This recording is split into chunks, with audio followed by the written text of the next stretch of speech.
অনেক ভাবি যে কথা বলবো না, কথা বলবো না, কি দরকার, আমার কি দায় থাকছে যে এই 100-220 কোটি গাদারে আর হাজার হাজার কোটি গাদা আছে, তো এদের এদের আমার কি দরকার আছে, এদেরকে আমার সচেতন করার, এদের মানে আমারটা আমি চলি না, আমি তো আমি ভালোই আছি। তো এটা অনেক চিন্তা করতাম, কিন্তু এই যে মানে এমন এমন কার্যকলাপ চোখের সামনে আসে বা এমন এমন কিছু মানে ফ্যাক্ট সামনে এসে পড়ে, তখন কথা না বলে থাকা যায় না। যেমন এই নামাজটা, নামাজটা যে মানুষ পড়ে, 220 মানে 200 কোটি, ধরেন 200 কোটি মানুষ নামাজ পড়ে। তো নামাজটা কেন পড়ে, নামাজের মানিটা কি? নামাজ মানে স্বাভাবিকভাবে যেটা হচ্ছে সেটা হচ্ছে প্রার্থনা, আল্লাহর কাছে সিজদা করা বা আল্লাহর কাছে মাথা নত করা, আল্লাহর প্রশংসা করা, আল্লাহর কাছে চাওয়া, একটা আল্লাহর সবসময় আল্লাহর প্রশংসা করা, এই তো, তাই না? কিন্তু এই নামাজের মধ্যে মানে নামাজটা কিছু কিছু ফ্যাক্ট আমরা নামাজের মধ্যে পড়ি। যেমন আমি সূরা লাহাবটা পড়ি, মানে আচ্ছা পরে বলি, সূরা ফাতিহাটা প্রথম পড়ে মানুষ। সূরা ফাতিহার অর্থটা কি আমি একটু দেখি।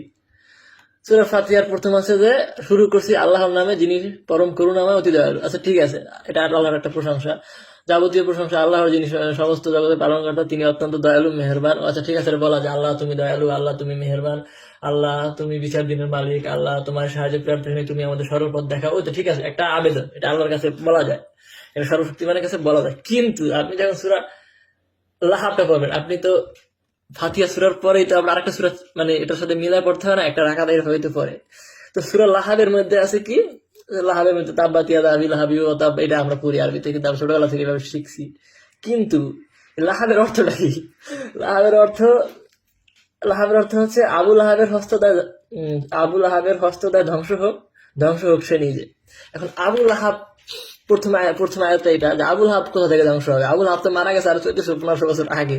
এখন আবুল হাবে জানি যে দাঁড়ায় দাঁড়ায় বলি আবুল হাবের হাত ধ্বংস হওয়া, আবুল হাবের হাত কোথা থেকে আসবে? আবুল হাবের হাত তো পচ্চা মচ্চা সব পরিবেশ হয়ে গেছে। তারপর আবুল হাব নিজে ধ্বংস, এখন আবুল হাব আর ধ্বংস কোথা থেকে হবে? আবুল হাব তো জাহান্নামে বা যেভাবে ওই ধর্ম অনুসারে সেখানে আছে। তারপর তিনি কোনো কাজে আসেনি, তার ধন সম্পদ সেটা উপার্জন করেছে। তাই আমি কেন বলি যে নামাজ দ্বারায় আবুল হাব ধ্বংস হওয়া, আবুল হাবের হাত ধ্বংস হওয়া, তার ধন সম্পদ কোনো কাজে আসেনি, অতি সত্তরে সে জাহান্নামে মানে প্রবেশ করবে না। তার মানে কি, সে এখন জাহান্নামে প্রবেশ করে নাই।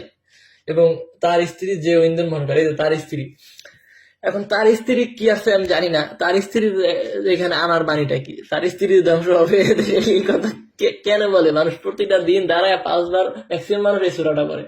সো এই যে প্রতিদিন দাঁড়ায় এই যে একটা মানুষের মানে খারাপ চাওয়া, মানে মানুষ মানে এগুলা কেমন তোর ভাই? এগুলা কোনো অর্থবহ হইলো? মানে কি আপনি আপনি কি চিন্তা করছেন এগুলাকে গাধামি না পাগলামি ছাড়া কি হইতে পারে?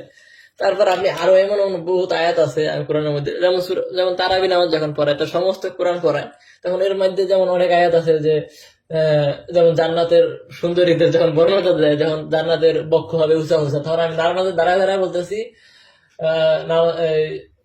কি জান্নাতের হুরদের পক্ষ হবে উঁচা উঁচা, আল্লাহু আকবার। এটা বেশ দিলাম, এটা কি কোনো কথা? মানে আমি বুঝি না, পাগলামের একটা সীমা আছে। ঠিক আছে, একটা নামাজ তুমি নিয়ম করছো, ঠিক আছে, এর জন্য একটা নির্দিষ্ট কিছু আয়াত বা নির্দিষ্ট কোনো ই থাকলে সেটা বেটার হইতো, বা আল্লাহর প্রশংসা যাতে বোঝা যায়।